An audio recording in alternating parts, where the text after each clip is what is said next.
Le 1er mars 2010 naissait le parti qui allait devenir, moins de 2 années après, la première force politique de l'opposition burkinabé. Porté sur les fonds baptismaux par un groupe de leaders mus par les idéaux de l'alternance, du changement et du progrès, le nouveau parti se déclinera sous 3 valeurs chères aux Burkinabés: l'Union pour le progrès et le changement, UPC. L'UPC, le parti du lion à la force tranquille, fidèle et courageux. L'UPC, le parti aux couleurs bleu clair, jaune, or et vert, symbole de la transparence, de la prospérité et de l'espoir. L'UPC trouve la genèse de sa création lors du Forum des citoyens de l'alternance, tenu du 1er au 3 mai 2009 et qui a regroupé environ 250 participants de bords politiques et de la société civile. C'était une initiative toute particulière. Nous étions dans un régime fort, un régime qui visait un pouvoir à vie. Et dans ces conditions, parler d'alternance, c'est comme si vous donnez une gifle à ce régime-là. Les participants se sont rendus compte que pour qu'il y ait changement dans ce pays, pour qu'il y ait alternance, il faut forcément créer une aile politique de lutte. Également, ils se sont rendus compte que l'aile politique n'était pas suffisante, il fallait créer une aile de société civile. L'aile politique a conduit à la création de l'UPC, l'Union pour le progrès et le changement. Et l'aile de société civile a conduit à la création du FOCAL, Forum des citoyens de l'alternance, FOCAL. Toute démocratie reste inachevée tant qu'elle n'a pas produit une alternance, déclarait Zéphirin Diabré au cours du forum. 10 mois plus tard, voyait le jour le parti qui devait impulser cette alternance au Burkina Faso, l'UPC, un parti social-libéral. Citez-moi un seul pays qui ne met pas en place une politique libérale aujourd'hui, à travers le monde. Quel est le pays aujourd'hui où ce n'est pas l'économie de marché qui est le moteur de la croissance? Donc tout ce qu'on raconte là, c'est du verbiage, c'est de l'hypocrisie aussi. L'État est propriétaire de combien d'entreprises publiques par rapport à l'ensemble de l'économie? Donc il n'y a pas un seul pays au monde où il n'y a pas la mise en œuvre d'une économie libérale. Il y a une fausse intoxication idéologique qui consiste à dire que l'Afrique, c'est par définition le socialisme. Ce n'est pas vrai. Il n'y a rien de plus faux que ça. En tout cas, moi, je suis d'une ethnie et d'une région dont je connais toutes les valeurs. Le socialisme, c'est la propriété collective des moyens de production. L'Afrique, dans aucun village, vous n'avez une propriété collective des moyens de production. Chacun a son lopin de terre, chacun a son champ, chaque famille a son champ, et quand les enfants grandissent, ils prennent leur champ à eux. Personne ne cultive pour mélanger à d'autres. Par contre, il y a la solidarité. Il y a l'entraide. Mais ça, ce n'est pas le socialisme. Titulaire d'un doctorat en sciences de gestion de la faculté de l'Université de Bordeaux et élu député en 1992, Zéphirin Diabré fut successivement de 1989 à 1997 directeur adjoint des brasseries du Burkina, ministre du Commerce, de l'Industrie et des Mines, ministre de l'Économie et des Finances et président du Conseil économique et social. Des divergences l'amèneront à démissionner du parti au pouvoir d'alors pour embrasser une riche carrière internationale. D'abord chercheur à l'Université d'Harvard aux États-Unis en 1997, il est nommé en 1999 directeur général adjoint du PNUD par l'ancien secrétaire général de l'ONU, Kofi Annan. En 2006, il intégrera Areva, le géant du nucléaire français, où il occupe le poste de chairman Afrique et Moyen-Orient et conseiller pour les affaires internationales auprès de la patronne du groupe. En 2011, il quitte le groupe Areva pour s'installer au Burkina Faso comme consultant international dans le financement minier. Son parti, l'UPC, n'avait alors qu'une année d'existence et était aussi à une année de sa toute première échéance électorale. Des défis majeurs se présentaient au parti à sa création. Se faire connaître et réussir le maillage du territoire national à 2 ans et demi des élections couplées, législatives et municipales de décembre 2012, et avec un bureau politique national de seulement 12 membres. En tant que pionnier donc, de l'UPC, je peux vous dire que les débuts n'ont pas été du tout faciles. Dieu faisant bien les choses, le parti, dès sa naissance, a créé un certain engouement au niveau de la population, au niveau des jeunes, au niveau des intellectuels Et nous avons eu beaucoup d'adhésions.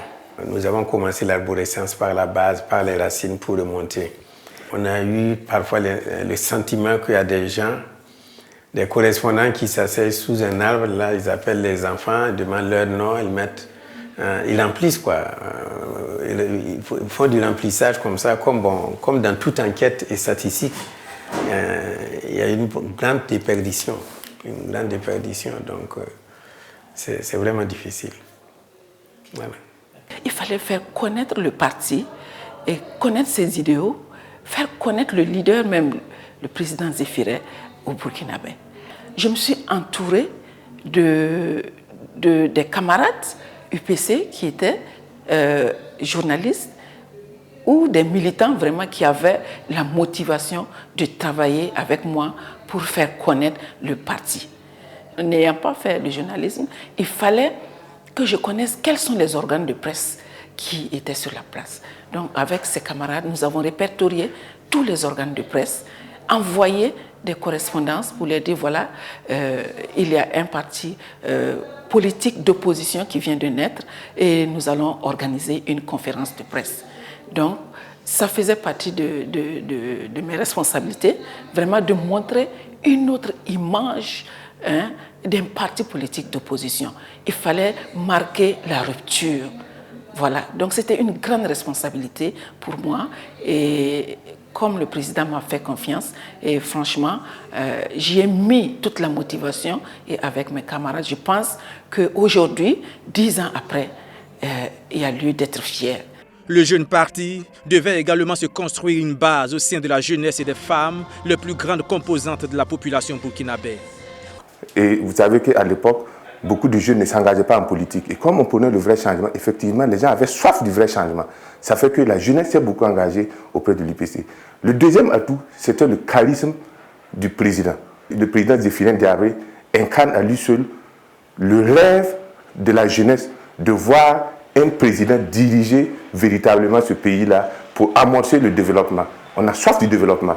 Et parmi la classe politique, à l'époque, il n'y avait que le président Diabré qui pouvait donc fédérer la jeunesse. C'est ce qui a fait qu'on n'a pas eu tellement de difficultés parce que la jeunesse déjà s'est retrouvée donc dès la naissance de l'UPC dans ce parti-là. Et quand vous prenez à l'époque les bureaux, la plupart des bureaux dans les arrondissements, dans les provinces étaient dirigés donc par des jeunes pratiquement de moins de 35 ans. Il faut se dire qu'à l'époque, ce n'était pas aussi facile. Parce qu'à l'époque, les gens avaient peur du CDP. Les femmes voulaient protéger leur carrière. Non seulement pour protéger leur carrière, mais protéger leur foyer. Parce que même si elles étaient convaincues, elles voulaient adhérer, bon, il fallait avoir l'aval du mari, de l'époux. Et l'époux, même s'il n'était pas au CDP, avait peur aussi qu'on apprenne que son épouse est partie à l'UPC et lui créer des soucis. Donc ça fait que c'était vraiment très difficile d'avoir des femmes cadres dans le parti. Mais aujourd'hui, ce n'est plus le cas. Surtout après l'insurrection, bon, je pense que le paysage politique est devenu, je ne dirais pas fluide, mais c'est plus facile qu'en 2010. Confrontée au manque de moyens financiers, l'UPC s'appuiera sur elle-même pour marcher et grandir. L'essentiel du travail était financé par les membres fondateurs. Les membres fondateurs sont au-delà de 12, bien entendu. C'est sur nos ressources propres, nous cotisions par mois, au minimum 5 000 francs pour payer le personnel, payer le courant du siège. Un militant a mis à notre disposition un domaine privé et qui nous sert de siège même jusqu'à présent. Donc c'était vraiment laborieux. Surtout que le parti était jeune, n'avait pas de ressources. On ne peut quand même pas laisser la gestion d'un parti qui a de l'avenir d'une grande envergure dans les mains d'une seule personne. Ça va être difficile. Donc, ensemble, collégialement, nous avons géré le parti. Même les membres fondateurs qui n'étaient pas dans le BPN. Parce qu'il y en avait qui n'étaient pas dans le BPN. C'est moi qui étais chargée. Je n'étais pas trésorière, mais c'est moi qui récoltais les cotisations des membres du BPN. Et je faisais le point à chaque fin du mois. Et j'avais fait un cahier et avec une couverture rouge. Et j'ai fait, chacun avait son nom et sa page et je prenais l'argent. Et tu donnes ton argent et puis tu signes en face de ton nom. Donc à la fin du mois comme ça, un jour, un BPN, j'ai sorti le cahier. Et puis quelqu'un, je ne sais pas si c'est le doyen encore qui m'a dit « Oh, madame Ondago, toi encore avec ton cahier rouge là !» Toi encore avec ton cahier rouge là. Donc le cahier rouge là est resté dans la tête des gens. Dès que je le sors, les gens savent que c'est pour récupérer l'argent par-ci par-là.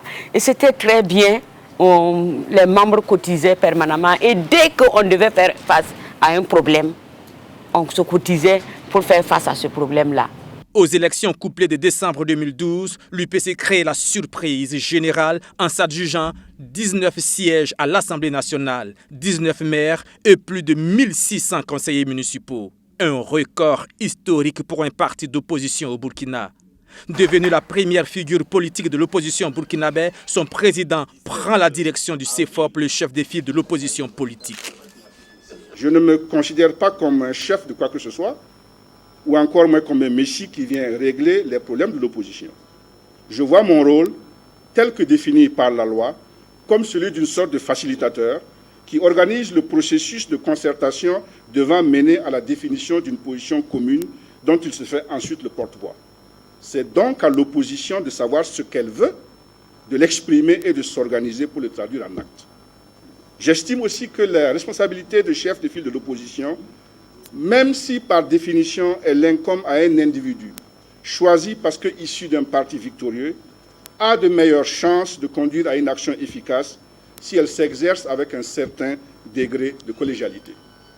Je n'hésiterai donc pas à solliciter régulièrement beaucoup d'entre vous pour m'accompagner ou me suppléer dans l'exercice de ma fonction. La porte était désormais ouverte pour avancer vers l'un des principaux objectifs du parti, opérer l'alternance. Avec l'UPC, le courant du changement était né au Burkina Faso. Le parti mènera un travail de conscientisation et de mobilisation auprès de la population burkinabé pour qu'elle refuse toute idée de modification de la Constitution par le pouvoir en place afin de permettre au président Blaise Compaoré de briguer un nouveau mandat. Zéphirin Diabré va aussi réorganiser l'opposition burkinabé au sein du CEFOP de sorte à ce qu'elle ne compte que sur ses propres forces. La rééquilibration des forces va s'opérer et l'année 2014 sera celle de la lutte ultime contre la modification de l'article 37. Sous le leadership de Zéphirin Diabré, l'opposition s'oppose avec véhémence à la majorité présidentielle sur la question tout en préservant le dialogue. Des marches et meetings vont rassembler des milliers et des milliers de Burkinabés à travers le pays. Mais l'appel à une transition pacifique de l'opposition ne sera pas entendu par le régime de Blaise Compaoré. Le parti au pouvoir introduira un projet de loi à l'Assemblée nationale en vue de la modification de l'article 37 le 30 octobre 2014. Un premier avertissement du CEFOP sera donné le 28 octobre. Et l'opposition politique demande encore au président Blaise Compaoré, dès ce midi, de retirer purement et simplement le projet de loi portant modification de l'article 37 de la Constitution. Il y a une marche de l'opposition, je ne me rappelle plus c'est quelle date. Le président de l'Assemblée avait convoqué les députés, la conférence des présidents, pour donner une information par rapport à l'heure de la plénière pour voter ou pas l'article 37. Et pendant que nous étions à la place de la Nation, nous avons reçu un SMS nous convoquant rapidement à l'Assemblée pour une rencontre extraordinaire. Et quand nous sommes arrivés, on n'a même pas fait 15 minutes. C'était juste pour nous dire que l'heure de la plénière a été avancée. Le 30 octobre, ce qui devait arriver, arriva.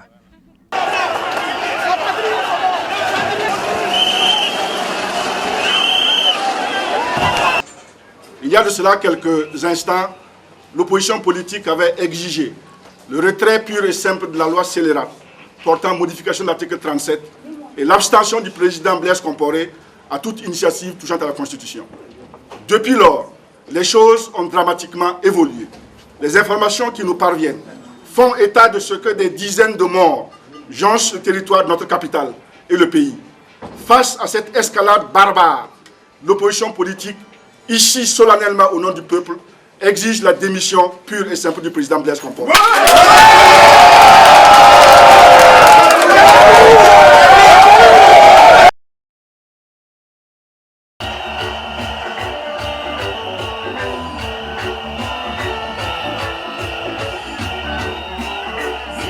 De remercier à nouveau tous les partis politiques qui étaient là au niveau de ces FOP-là, qui ont apporté leur contribution autour de l'UPC, puisque c'est nous qui étions donc le chef de file. On ne peut pas revendiquer la paternité d'une insurrection, mais chacun peut dire le rôle qu'il a joué. Voilà, et ça c'est important. Et sans offenser qui que ce soit, s'il y a un brevet à donner, c'est moi qui peux le signer avec le rôle donc, que j'ai joué. Ce n'est pas quelqu'un d'autre à me donner le brevet d'insurger. Mais une fois, alors deuxièmement d'ailleurs, quand l'insurrection est arrivée, dès le lendemain, on a vu effleurer ou fleurir tout un tas d'organisations et des gens sortis de nulle part. Et chacun me dit, ah président, on était à la place de la nation. Et bon, c'est peut-être vrai, mais ça ne donne pas lieu à aller revendiquer pour dire que c'est nous. D'ailleurs, quand on regarde un peu l'évolution de ces différentes organisations-là aujourd'hui, dites-leur de sortir 300 personnes à la rue ici, ça va être la croix et la bannière. L'UPC était le premier parti qui contribuait le plus pour les manifestations jusqu'à l'arrivée du MPP, qui était en ce moment le deuxième contributeur. Mais il y a eu beaucoup de marches qui ont été organisées avant l'arrivée du MPP. Le MPP est arrivé le 18 janvier. La première participation, c'était le 18 janvier. On était à combien de marches déjà? Et ces frais étaient supportés en partie donc par l'UPC. Au premier rang, lors de ces match meetings-là, il fallait trouver une équipe solide qui va accepter de se sacrifier, rester sécuriser les lieux. Et c'est nous qui le faisons. Et je faisais partie de ceux qui ont organisé le groupe de sécurité jusqu'à l'insurrection. Et je peux vous assurer que la manière dont on était organisé, 90% étaient donc des jeunes de l'UPC, pour la simple raison que ce sont des jeunes qui étaient habitués au sang du sacrifice. Nous avons déjà gardé cette organisation-là qui nous a amené à l'insurrection. Donc ça fait que dès qu'il y a eu le coup d'État, chacun savait déjà la zone qu'il était confiée donc, en termes de résistance. Donc on a activé cela et les uns et les autres donc, on savait déjà qu'est-ce qu'ils devaient faire comme travail et voilà comment on a pu faire pour donc résister à l'insurrection et ainsi qu'au coup d'État. Après la démission du président Blaise Compaoré et la prise de pouvoir par l'armée, l'UPC et son président resteront au four et au moulin jusqu'à la signature de la charte de la transition le 16 novembre 2014, consacrant la remise du pouvoir aux civils. Les yeux étaient désormais tournés vers les élections de 2015 et un homme politique avisé, Zéphirin Diabré, va remobiliser les instances du parti sur le principal objectif, la conquête du pouvoir d'État.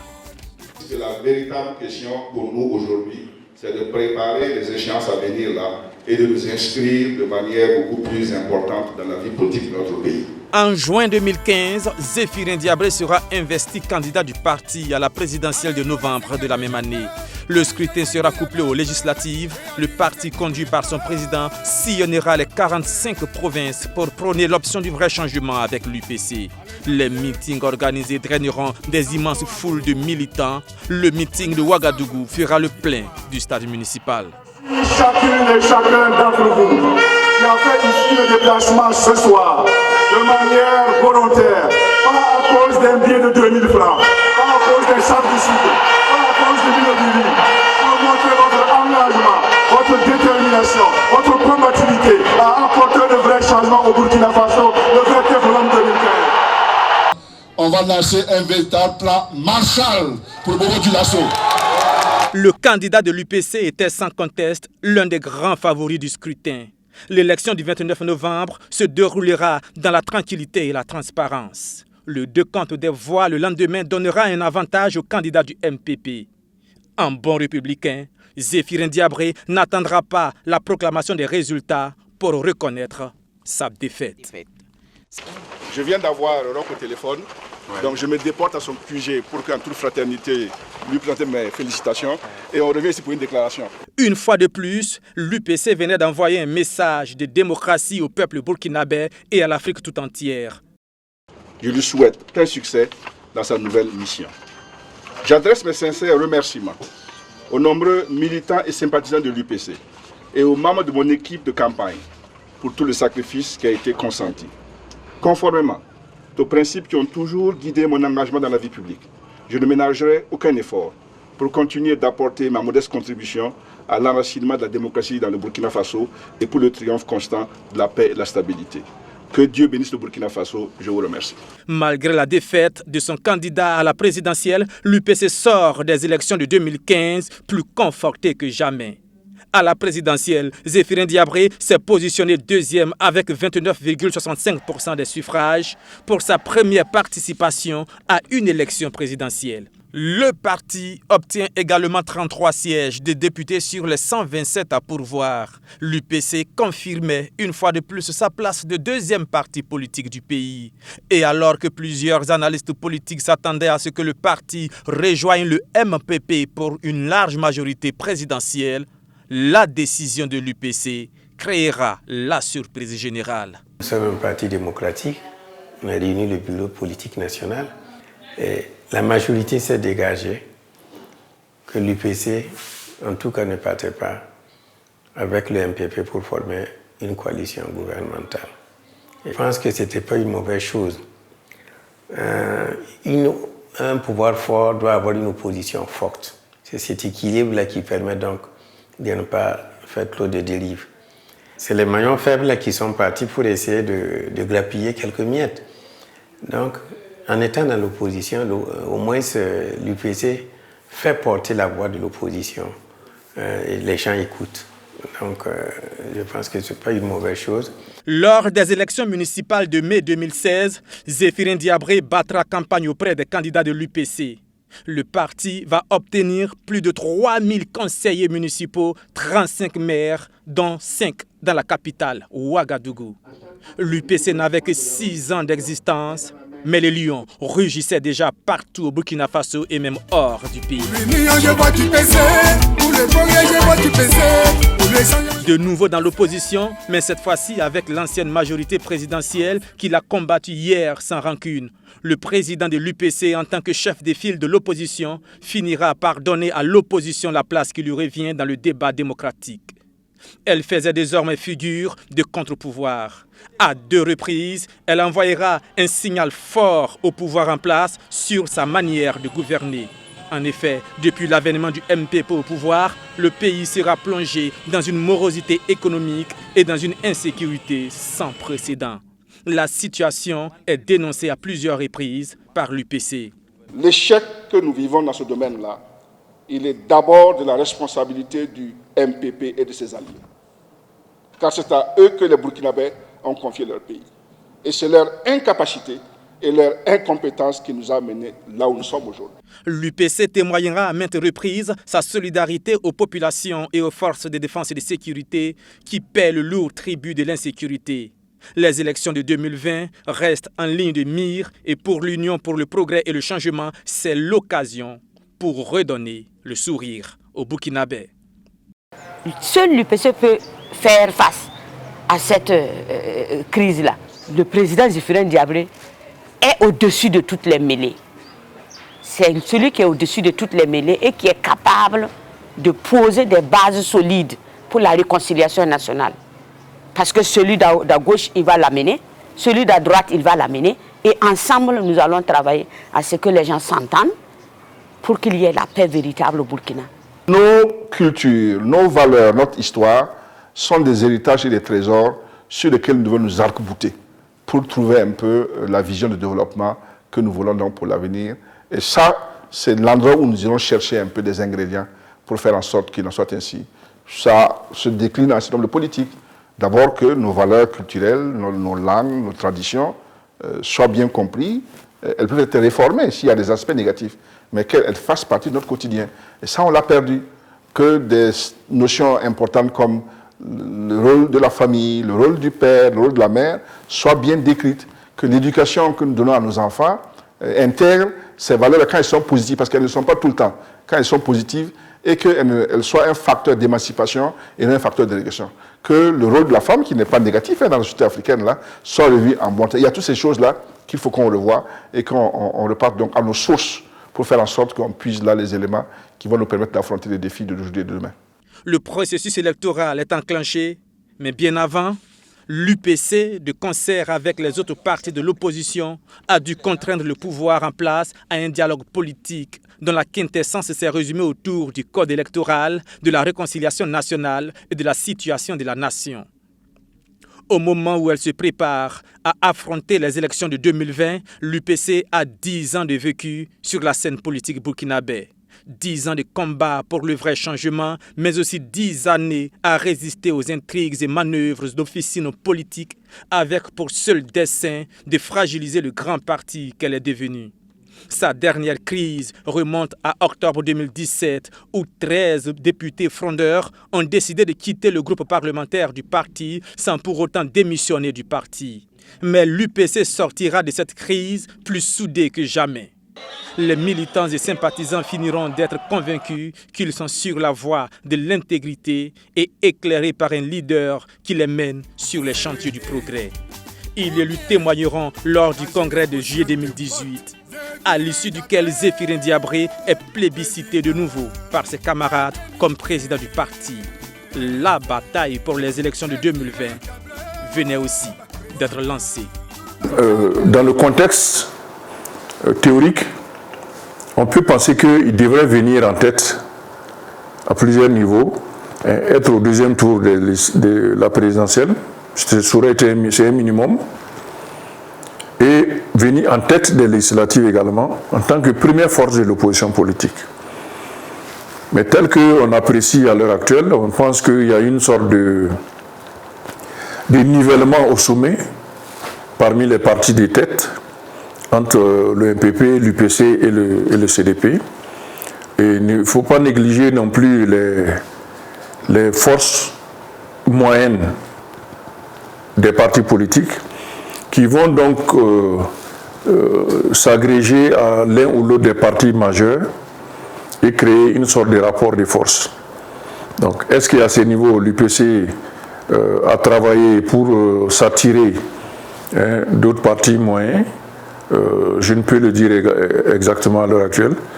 Donc je pense qu'entre 2015 et aujourd'hui, le parti a progressé dans l'opinion.